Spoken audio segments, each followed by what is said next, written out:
Rudra gas ఏజెన్సీలో connection ఉన్న వినియోగదారులు లబ్ధిదారులు ఆందోళనకు దిగారు. సకాలంలో సేవలు లభించడం లేదు అని గ్యాస్ బుక్ చేసినా కూడా ఓటీపీ వచ్చినా కూడా సకాలంలో ఇవ్వని వారికి ఇబ్బంది పెడుతున్నారని అన్నారు. ఇక గ్యాస్ సిలిండర్లను బ్లాక్ లో అమ్ముకుంటున్నారని Jainath market committee chairman Alluri Ashok Reddy ఆరోపించారు. అలా చేయడం ద్వారా వినియోగదారులకు ఇబ్బందులు ఎదురవుతున్నాయన్నారు. అమాయక ప్రజల నుండి బుక్ చేసి సేకరించి వాటి ఓటీపీలతో ప్రైవేట్ వ్యక్తులకు అక్రమంగా అమ్ముతున్నారన్నారు. ఇకనైనా అధికారులు స్పందించి మండల కేంద్రంలోని రుద్ర గ్యాస్ ఏజెన్సీ లైసెన్స్ రద్దు చేయించాలన్నారు.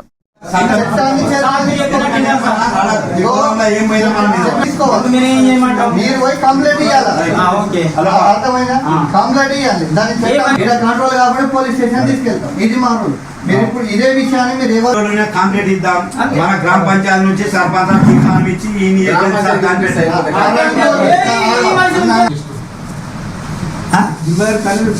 మీరు పొద్దుగాల ఒకటి పెట్టింది నన్ను పెట్టింది ఇవాళ నిన్ను పెట్టింది యానికెళ్ళి ఏ వస్తా నడుస్తుంది నిన్న లేనే లేదు నిన్న బంద్ చేసి ఎన్ని గంటలకి ఎన్ని గంటలు మీరు టైం చూసుకో నేను కొట్టిన మిస్ కాల్ మనిషి ఏం బేబీ నేర్చుకోకే నీకేది వరకు ఫోన్ చేసిన అయితే ఇది ఏమైంది వ్యవస్థ నీదా జీతా ఈ ఓటీపీ ఇళ్ళ ఫోటోలు కొట్టుకొని ఇవన్నీ ఎక్కడికి వస్తున్నాయి ఎందుకైతే ఇప్పుడు మేము కలెక్టర్ సాబ్ దగ్గరికి ఎంఆర్ఓ సాబ్ దగ్గరికి పోతాం ఇవన్నీ చూపి ఓటీపీ కొట్టుకున్న ఇచ్చిన నువ్వు ముఖ్యం బుక్తో పైసలు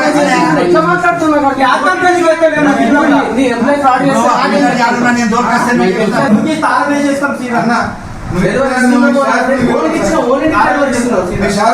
జైనత్ మండల్ రుద్రవేణి గ్యాస్ ఏజెన్సీ ఒక్కొల్ల దగ్గరికి ఒక్కొల్ల దగ్గరికి దగ్గర ఇద్దరు ముగ్గురు మారిండొచ్చు. ఈ ఏజెంట్ వచ్చిన సంది ఒక ఏడాది మధ్య నడిపిన తర్వాత మొత్తం బ్లాకులనే పంపించున్నది. పబ్లిక్ ప్రతి విలేజ్లో 10 నుంచి 100 బుట్లు గయాబేస్తున్నారు. కాబట్టి ఏదైతే రోడ్డు పని నడిచిన వాళ్ళకి కానీ బ్లాక్లకు కానీ ఓటర్లకు కానీ మొత్తం బయట పంపించి 1800లకు అమ్ముకుంటున్నాడు. ఆ ఓటీపీలో పిల్లలని పంపిస్తున్నాడు విలేజ్ తెల్లనాడుల దగ్గర అనంతపూర్ తెల్లనాడుల దగ్గర పోయి ఫోటో కొట్టించుకొని ఆ ఓటీపీ తీసుకొని 3 నెలలు అది తిరుక్కుంటూనే పోతున్నారు.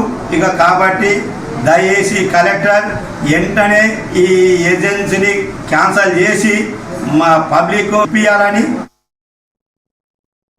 ఆప్తులను కోల్పోయి పుట్టేడు దుఃఖంలో